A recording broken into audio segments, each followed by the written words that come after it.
Si on est là aujourd'hui, c'est pour parler d'investissement immobilier et plus précisément de comment acheter les biens immobiliers. Il y a plusieurs façons d'acheter les biens immobiliers. Tu peux les acheter en nom propre ou tu peux les acheter sous une société. L'avantage de les acheter en nom propre, c'est que tu n'auras pas à créer de société, pas de paperasse, pas de frais, bien que ce soit pas si cher que ça. L'inconvénient, c'est que ça va te coûter très cher au niveau des impôts, surtout si tu commences à avoir 2 biens, 3 biens, 4 biens en nom propre. L'avantage de créer une société, c'est que tu vas pouvoir séparer tes activités. Tu vas pouvoir avoir d'une part ta résidence principale en nom propre, ce qui va être vraiment ta vie de tous les jours. Donc tu pourras séparer ton activité quotidienne de salarié ou autre, tes revenus principaux, ta résidence principale, ta vie classique. Et tu pourras avoir de l'autre côté ta vie d'investisseur sous la société. De cette façon, tu verras beaucoup plus clair dans tes affaires, tu verras plus clair dans tes impôts. Et au moins tout sera séparé et ce sera carré. Un autre avantage de créer une société, c'est pour les impôts. Comme je te l'ai dit, si tu investis dans l'immobilier et que tu achètes tout en nom propre,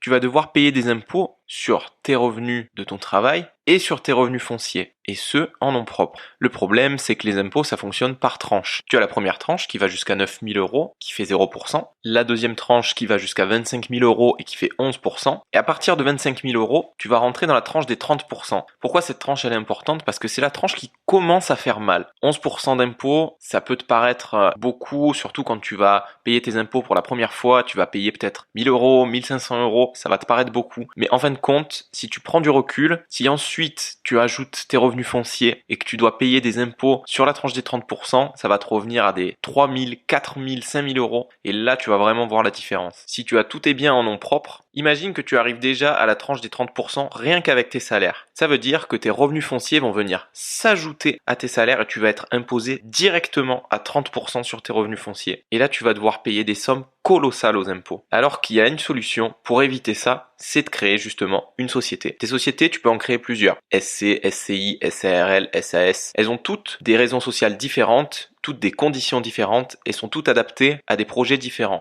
En tant qu'investisseur dans l'immobilier, disons classique, entre guillemets, le plus adapté pour toi, je pense, ce sera la SCI. SCI, ça veut dire Société Civile Immobilière. C'est la société classique pour acheter et investir dans l'immobilier. Il y a plusieurs types de SCI. Il y a la SCI à l'IR, l'impôt sur les revenus, et la SCI à l'IS, l'impôt sur les sociétés. Ce qui t'intéresse, c'est de créer une SCI à l'impôt sur les sociétés. Parce que si tu crées une SCI à l'impôt sur les revenus, il n'y aura aucune différence pour les impôts et tu seras imposé en nom propre malgré la société. Une SCI qui est imposée à l'impôt sur les sociétés, elle va être imposée à 2 tranches. 15% jusqu'à 38 000 euros et ensuite 26% jusqu'à plus de 500 000 euros. L'avantage, encore une fois, c'est que tu vas pouvoir séparer tes deux revenus. Tu auras d'une part tes revenus principaux, tes salaires et autres, sur lesquels tu vas pouvoir être imposé de manière classique, avec tes différentes tranches et tes différents barèmes, et tu vas pouvoir, grâce à la société, repartir de zéro, et donc être imposé sur tes revenus fonciers en repartant de zéro, comme si tu ne gagnais pas de revenus à côté, parce que la société est bien une entité différente de toi. De cette façon, tu pourras être imposé à 15% seulement jusqu'à 25 000 euros de revenus fonciers. 25 000 euros de revenus fonciers sur une année, c'est quand même pas mal. Tu vas pouvoir voir venir et ensuite, des 15%, tu passes à 26%. Ça paraît beaucoup, mais c'est toujours moins que les 30% d'impôts que tu aurais payé si tu étais resté en nom propre. Un autre avantage de la SCI, c'est que tu peux faire des business à plusieurs. J'entends par là qu'une SCI, ça reste avant tout une société. De manière générale, il faut toujours être deux pour créer une SCI.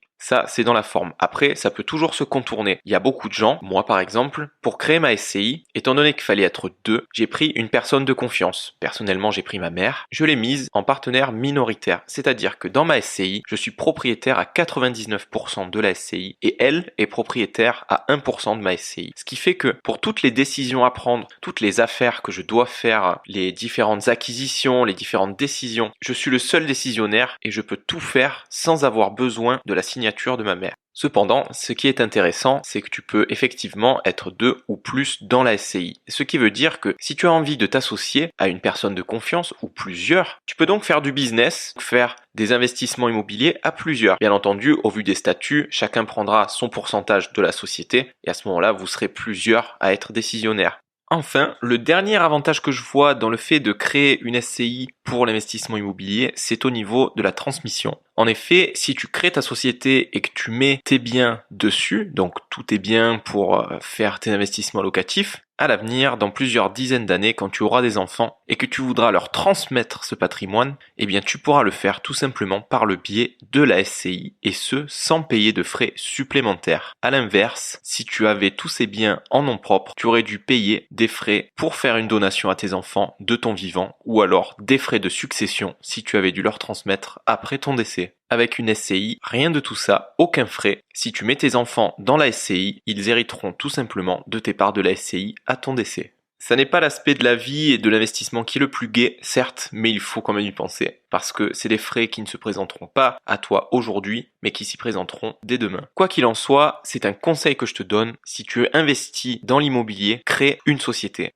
L'erreur à ne pas faire, c'est d'investir d'abord et créer sa société après. Malheureusement, quand j'ai commencé à investir dans l'immobilier, c'est l'erreur que j'ai fait. Personne ne m'a dit d'ouvrir une SCI et j'ai fait mon premier investissement locatif en nom propre. Et quand j'ai vu arriver les impôts, j'ai vu s'ajouter les revenus fonciers à mes salaires et ça a fait augmenter mes impôts. Quand j'ai créé ma société, j'ai voulu faire passer ce premier appartement de ma propriété en nom propre sur la société. Le problème, c'est que la société étant une entité à part entière, si tu veux faire passer un bien immobilier de ta propriété à la société, tu devras repayer des frais de notaire parce que ce sera considéré comme une transaction immobilière, tout ce qu'il y a de plus classique. Alors certes, ça peut être rentable selon la différence qu'il y aura sur tes impôts, mais tu mettras quand même un certain temps à les rentabiliser. Alors dans l'idéal, pense-y avant, réfléchis avant, et si tu prévois d'investir dans l'immobilier, crée ta société dès le départ. Ça te coûtera à peu près 1000 € au départ, mais après tu économiseras des impôts tout au long de tes investissements. J'espère que ce podcast t'aura plu, j'espère que j'aurai été assez clair dans mes explications. Si tu as des questions, n'hésite pas à me contacter. Je suis disponible sur ma page Instagram AF Conseil. En attendant, je te dis à bientôt pour un nouveau podcast. Ciao!